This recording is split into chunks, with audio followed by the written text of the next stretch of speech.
This is Earl Nightingale with Insight. I've subscribed to Forbes magazine for many years, and in the back of the magazine, as you may know, there's a page titled Thoughts on the Business of Life. I always read it for the excellent quotations it carries, like this one by B.C. Forbes. It's when things go hardest, when life becomes most trying, that there is greatest need for having a fixed goal, for having an air castle that the outside world cannot wreck. When few comforts come from without, it's all the more necessary to have a fount to draw from within, and the man or woman who has a star toward which to press cannot be thrown off the course, no matter how the world may try, no matter how far things may seem to be wrong. You know, that's one of the most important reasons for having a long-range goal, the big goal toward which you're working. I say one of the most important reasons because the most important is the fact that you will in all likelihood reach the goal. The trouble with people is not in reaching their serious goals, it's in establishing them. But having a worthwhile goal gives you a reason for picking yourself back up and heading off again. It gives you some place to go. It gives you a reason for getting up in the mornings, especially on those cold, gray, rainy, or snowy mornings when you have to mumble to yourself over and over, stay with it. Stay with it. That's when a star toward which to press looks bright and beckoning out there in the murk of the morning, and pretty soon, well, you're on your way again. Later, when things are fine again, you wonder how you could have ever felt so low or even considered giving up for a moment. Without a goal out there somewhere, it would be a simple matter to become an automaton, a cipher, an empty, doll-like figure simply going through the motions, getting up, moving through the day, and going to bed again. Having a goal is why some of the unlikeliest-seeming people who seem to us to have nothing whatever to bring happiness into their lives, are often the most cheerful people we'll see all day. You can bet that there's a goal there, something held in the heart and seen only in the mind toward which they're moving, something that makes it all wonderful for them. In fact, that's the very definition of happiness. We're happiest when we're moving towards something we want to bring about. The secret is in the two words, moving toward. I remember reading in the book Papillon, that incredible tale of multiple escapes from the French penal colony in French Guiana, that no matter what the hardships were, or how wretched the escapees' lives, they were filled with joy as long as they were moving toward freedom. Pain, suffering, starvation, exhaustion, constant danger were all worth bearing as long as they were moving toward freedom. And this is why we need to reaffirm our goals on a regular basis, why we need to make sure we know what it is we're moving toward. It's when things go hardest, when life becomes most trying, that there's greatest need for having a fixed goal, for having an air castle that the outside world cannot wreck, and the man or woman who has a star toward which to press cannot be thrown off the course.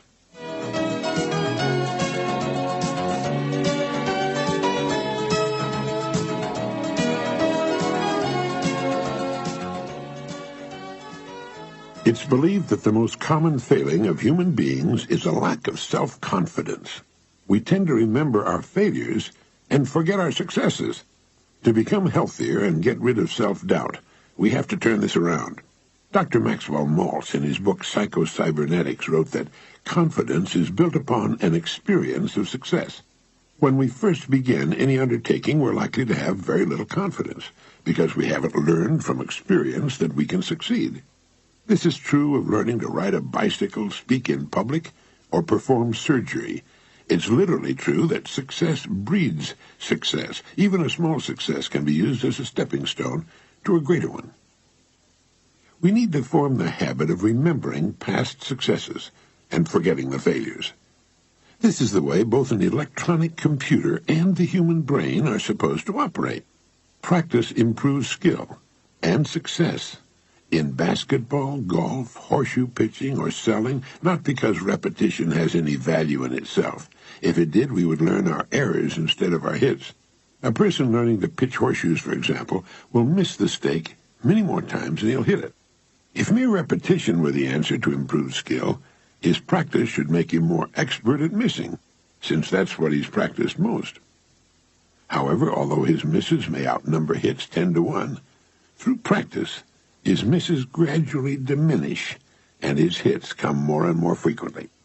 This is because the computer in his brain remembers and reinforces his successful attempts and forgets the misses. This is the way that both an electronic computer and our own success mechanisms learn to succeed. Yet what do most of us do? We destroy our self-confidence by remembering past failures and forgetting all about past successes. We not only remember failures, we impress them on our minds with emotion. We condemn ourselves. We flay ourselves with shame and remorse, both of which are highly egotistical, self-centered emotions. And self-confidence disappears. So the prescription is to use errors and mistakes as a way to learning, then dismiss them from your mind. Deliberately remember and picture to yourself past successes. Everyone has succeeded sometime at something, especially when beginning a new task. Call up the feelings you experienced in some past success, however small it might have been. Dr. Winfred Overholser, superintendent of St. Elizabeth's Hospital, has said that recalling brave moments is a very sound way to restore belief in yourself. That too many people are prone to let one or two failures blot out all good memories. If we will systematically relive our brave moments in memory, he says, we'll be surprised to see we had more courage than we thought. Dr. Overholser recommends the practice of vividly remembering our past successes and brave moments as an invaluable aid whenever self-confidence is shaken. So there you are, the prescription for getting rid of feelings of self-doubt, the lack of self-confidence. Forget your mistakes, just as you should forget the bad shots you've made on the golf course, and remember your successes. This is the normal, the healthy way to live positively and effectively. A person who lacks confidence in himself is a person who has never really tested his powers. A test, to be valid, must include a whole lot more than one or two tries.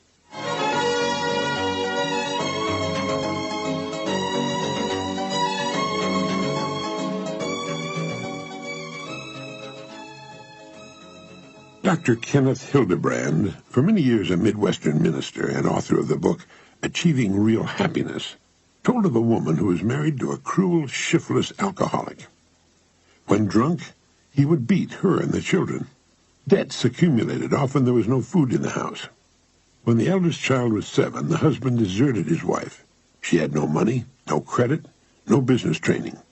She had to undergo surgery, thus adding to her mountain of debt. A few months later, the youngest child became ill and died. When the father received the news by wire, he telegraphed in reply, "Terrible shock. Sorry to hear the news." His heartlessness so angered the woman that she resolved to rear the children without him at whatever cost to herself.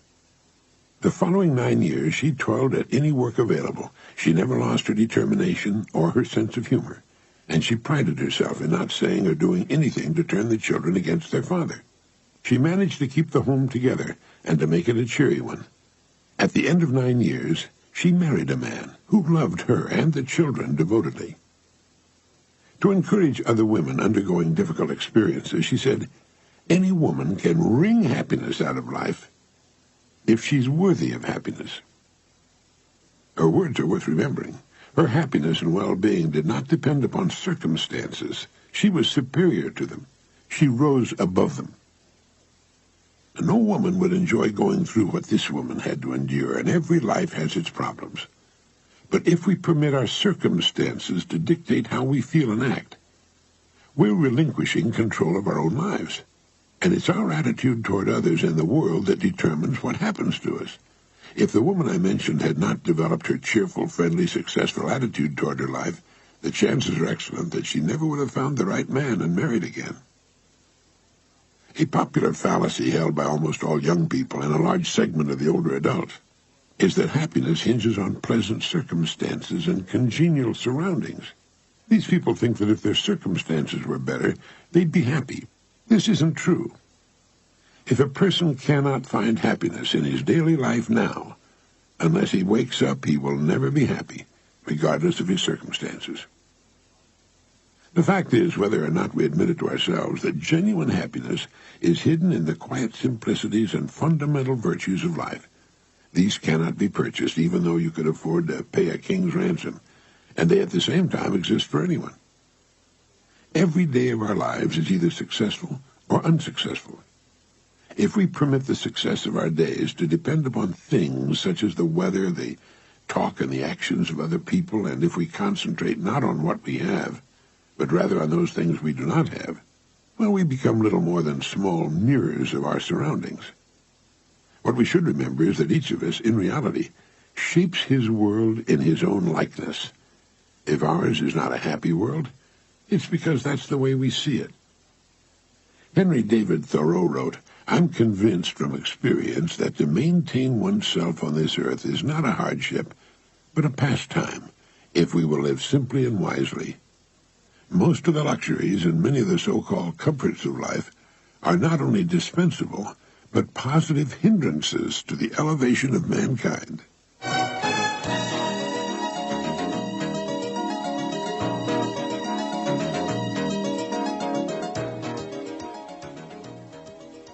The job of the good social critic, and we need social critics, is to see beyond the obvious to the supporting layers below.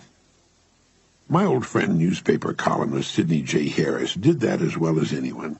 He once had a column on sons and daughters in which he wrote, "Many, if not most, parents, as their children go through high school and into college, become terribly competitive on their children's behalf. They'll tell you at dinner parties that this child got into such and such a college, that this one is working on a master's, that another is making a certain team or winning a scholarship. Some of these, of course, are legitimate things for parents to be proud of. But there's all this emphasis on doing and so little about being. What is the child like who's getting into this school and making these grades and receiving these honors? As a person, as a family member, as a human being, not as an achievement machine reflecting on the parent's greater glory." He went on to write, "A child should not be a surrogate for a parent's own frustrated wishes or a substitute for worldly disappointments and vexations. What a youngster is, how he or she relates to family and friends and the world at large, is a permanent index of character and worth. And this is what we should be grateful for when we see it in our children, more than all the outward marks of success in the classroom or the stadium. And this is the way they want us to regard them, as persons, not as producers, promoters, performers, or parental ornaments." So wrote Sidney J. Harris. What is the child like? As a person, as a family member, as a human being? Those are the factors that really count in the long run. Is the child kind, thoughtful, considerate, loving? How does he relate to you and to others, to other children? Some of the most wonderful children are not at the head of their class, but they're children who will grow up to be achievers in their own way and who will become fine parents in their turn. We've all heard parents boasting of their children's winning scholarships or getting into such and such university, and I think we're all tempted to ask, what kind of a kid is he or she? I remember a doctor I knew briefly many years ago. He had come to our relatively small community as an assistant to a doctor we all liked very much and who was cruelly overworked. He had been selected because of his phenomenal grades in medical school. He had been an honor student all his life. It took us only a month or so to realize we didn't want him, and we refused to see him. He was a cold, unfeeling machine. He had the personality of a estuarine crocodile. And he was money-centered. He was in it for the money, and it didn't take long for everyone to realize it. For all his brilliance and scholarship, he was a failure as a doctor, as a human being. He should have been working in a lab in a pharmaceutical house someplace if they could put up with him. He left a short time later. I'm sure his parents were proud of him and boasted of his scholastic achievements. It isn't what we achieve, it isn't what we have that causes us to become a success. It's what we become along the way. And it starts in our childhood, of course.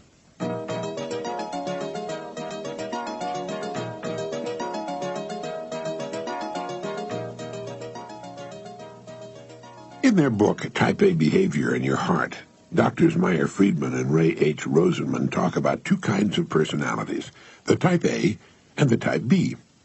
Type A is the one who's prone to the heart attack. He's the hard-driving type. He often moves up faster in an organization than a Type B does, but he usually dies before he can really enjoy his hectic success. He's highly demanding, easy to anger, rushing from one place to another, highly visible, drives like a demon. You know the type.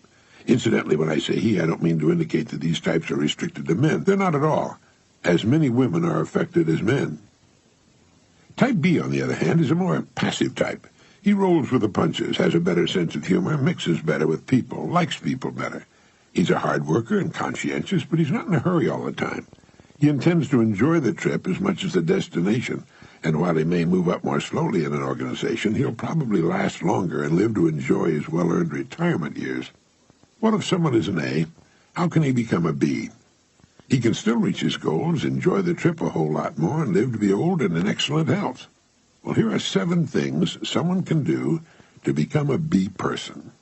1. Do one thing at a time. Stop right now, today, trying to do more than one thing well at a time. 2. Listen without interrupting. No matter how much it hurts, learn to listen to what the other person is saying until he finishes what he wants to say and has a right to say. 3. Read books that demand concentration. Read The Brothers Karamazov by Dostoevsky or Solzhenitsyn's Gulag Archipelago or books by someone such as Saul Bellow. 4. Eat leisurely. Savor your food. Find out what food really tastes like. Enjoy it for a change. Take smaller bites and savor them. Put your knife and fork down on the table between bites instead of having the next bite ready and waiting to be wolfed down. 5. Have a retreat where you can be alone. Sometimes that's tough, but it's important. 6. Avoid people and events that irritate you. I can hear some rather interesting comments and see a few rueful smiles on that one. Don't go to parties if you don't like them. Don't see people you don't like. 7. Plan a loafing period every day, a time when you can perhaps stretch out and relax. Read a good book or take a short nap. And my old friend Chris Hegarty adds one more to that list. Drive within the speed limit. Find out what it's like to arrive calm and collected, rested, and at peace with the world. If you're in such a hurry to get there, leave earlier and drive within the speed limit. It's wonderful for the nerves, and statistics prove it'll help you live longer. 8 ways, then, for an A to become a B. Don't be an A. Stress kills. Slow down. Decide what you want to do, where you want to go, and relax in the calm certainty that you'll arrive at your goal in good time, with good health, and serenity to boot.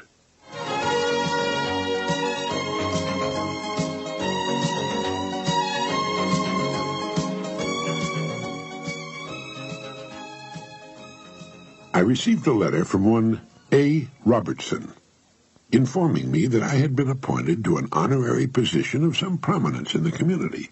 Since it had included a framed certificate suitable for hanging and was unquestionably a bona fide honor, I wanted to thank the person sending it. But there was no indication on the letterhead or in the letter as to whether the sender was a man or a woman. Just A.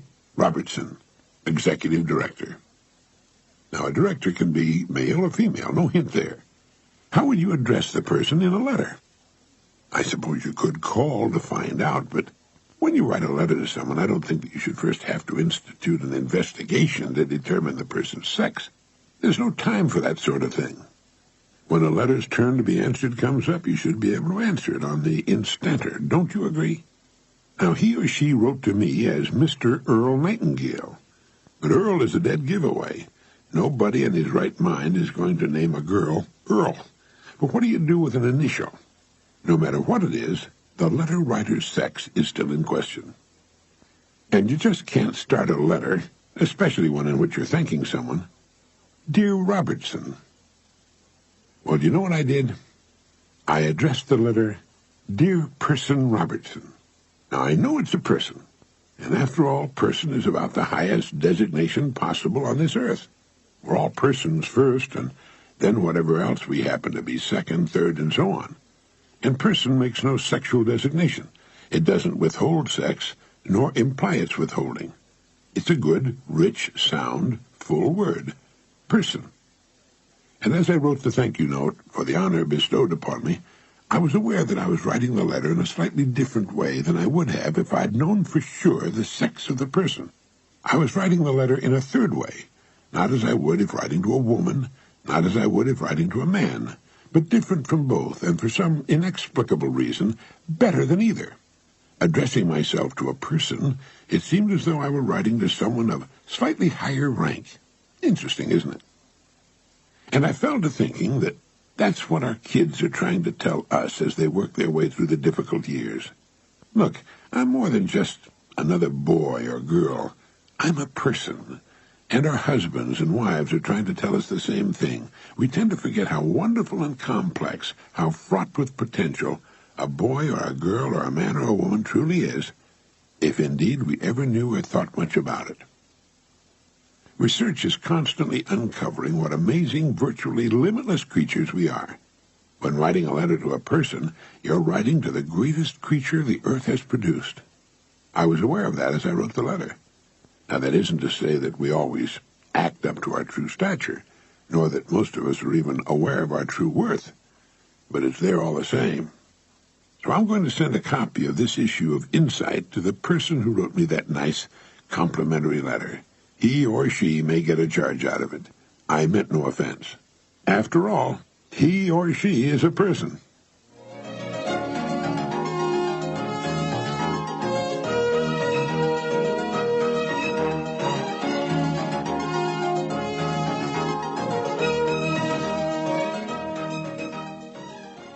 I've often thought how nice it would be to be the maker of a product such as Oreo cookies. Oreos have been around for nearly 100 years, and just about everybody loves them. What a beautiful product. Just sit back, relax, and watch as the profits... Ooh, there. No matter what your product is, you can't ever just sit back and relax. The other day, I was in the grocery store, and I saw packages of Oreo cookies that had been dipped into and were now temptingly covered with fudge. To Nabisco, it apparently wasn't good enough that it had one of the most wonderful cookies on earth. It was now offering Oreos dipped in fudge. And the fudge-covered Oreos didn't affect the original Oreo cookie shelf space. They had their own shelf space in the store. I had dinner one time with the man who invented the pop-top aluminum can opener, the one that stays fastened to the can. His name is Jay Morton, and he receives a royalty on every one of those openers produced. But he's not sitting back. In fact, he wrote the Superman movies. Can you imagine one person producing two products so unrelated, so different? Jay's wife, Lucy, owns and operates one of the most beautiful designer furniture showrooms in the world in Miami, Florida. Lucy's an interior designer who knows her business. I chatted with her on the telephone today, and she told me she's thinking of opening another showroom in Beverly Hills. If she does, it'll be a big winner. And I hope she does. We'll see more of her, for one thing. She's a beautiful, brilliant woman. Oreo cookies dipped in fudge. A revolutionary can opener. The Superman motion pictures. And magnificent furniture showrooms in Miami and Beverly Hills. Now, you might be wondering, what in the world do all these disparate ideas, successful as they are, and believe me they are, have to do with me? Imagination, my friend. Just more proof that, as Henry Miller once put it, imagination is everything. How are you doing in the imagination department? Can your product be dipped in fudge? What exciting ideas have you come up with during the past year? Care to write them down? How much are they worth, would you guess? If even the Oreo cookie can be improved upon, something most of us thought could never be done, it means anything can be improved upon. Is your package as simple to open as a can of whatever you want to drink? Can you imagine a writer of motion pictures inventing that can opener? Why not? It's true. Imagination is everything. And we're the only creatures on the planet, as far as we know, with the power of imagining. Imagination brings excitement, possibilities, adventure, love, fun, and good food into our lives. Imagination is the scout that leads the way and motivates us to try, to give it the best that's in us. When we lose the capacity for imagination, we lose everything else. The problem seems to be that a sizable segment of the population uses its imagination in a negative way. These people seem to be driven by necessity more than they are by fun and enjoyment.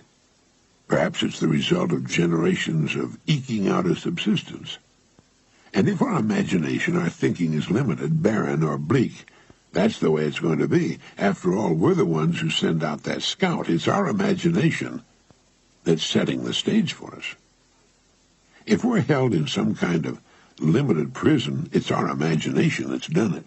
It's our doing, and let's never forget it. Changing that mindset is so important and often so difficult. Maybe we need a little vacation once in a while, a bit of rest to stop and consider how things are going. Maybe it's time to dip the cookie into fudge or come up with a new can opener. After all, there's a Superman in each one of us. And we need to do some possibility thinking. Maybe we need to see a showroom like Lucy's. In fact, you might want to drop by there. It's called Lux, L-U-X-E, and it's at 45 Northeast 39th Street in Miami. When you look at the kind of furnishings Lucy has in that store, you begin to start thinking in terms of possibilities. It's a labor of love for Lucy. After all, her husband invented that opener and wrote the Superman movies. I wonder what Jay's doing these days. I suggest that you begin sitting for a few quiet minutes every day. Early in the morning's best for me, all by yourself perhaps, and let your imagination do a bit of scouting. You can come up with ideas too, you know. Ways to improve the things you're presently working with, ideas that can revolutionize your life. Keep this thought in mind. Imagination is everything. That's everything, not to be confused with some things. Imagination is everything. We tend to do that which we imagine ourselves doing. We can become only what we think about. Oh, and I learned something else about cookies. If the cookies are broken, you can eat them with impunity. It seems that when a cookie is broken, all the calories leak out.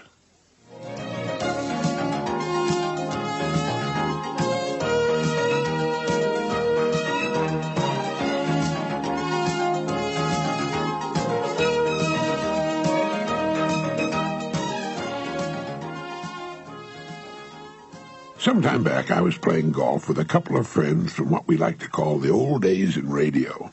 Incidentally, the old days in anything are the days when you were first starting in something. They've nothing whatever to do with the beginning of an industry and art form. In the course of our conversation, mention was made of someone who, as the speaker put it, had decided to rest on his laurels, decided to try to play it safe, and I got to thinking that most people who rest on their laurels are singularly short of laurels upon which to rest. Now, this is not always true, of course. The athlete who decides to retire while still champion, or the person who reaches the age of quietly sitting back and handing the reins of activity to others, is often respected and admired for his decision. But generally speaking, those who collect the most laurels, that is, those who do the most and are quite naturally rewarded for what they do, are the least likely to rest upon what they've done.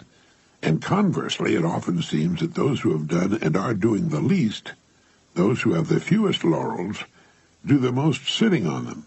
They are the very ones who seem to be taking it easy. We're creatures of habit, and those men and women who early form the habit of keeping busy by developing many interests or throwing themselves into a consuming interest of some kind tend to remain busy people for the rest of their lives. They don't pay too much attention to the laurels they amass, but rather keep moving on ahead of them. I remember seeing a cartoon depicting the great Leonardo da Vinci at his workbench working on a model of some kind of helicopter. All about the room was strewn the amazing collection of things turned out by this revolving genius, and some character is standing in the middle of the room saying, "What I mean is, Leonardo, aren't you spreading yourself too thin?" Well, it was a very funny cartoon. There was no way for a man such as Leonardo to spread himself too thin. There were no thin places in his genius. Emerson had something to say on this. He said, "As long as your genius buys, the investment is safe, though you spend like a monarch." Yes, it's a paradox of man and the world that those with the most laurels do the least resting. Those with the least do the most. I remember hearing Billy Casper, one of the world's all-time great golfers, say, I find that the more I practice, the luckier I get. He said that after just winning the U.S. Open and then successfully defending his Western Open title in Chicago. He was far too busy winning new laurels to rest on the big pile of old ones. Getting back to our golf game discussion about the man who had decided to rest on his laurels, his value as a performer to his employer and himself began to diminish the moment he switched from being opportunity-directed to becoming security-directed. Chesterfield said, "Idleness is only the refuge of weak minds and the holiday of fools." And Carlyle said, "In idleness there is perpetual despair." It's all right to rest on one's laurels, but never more than a week or so.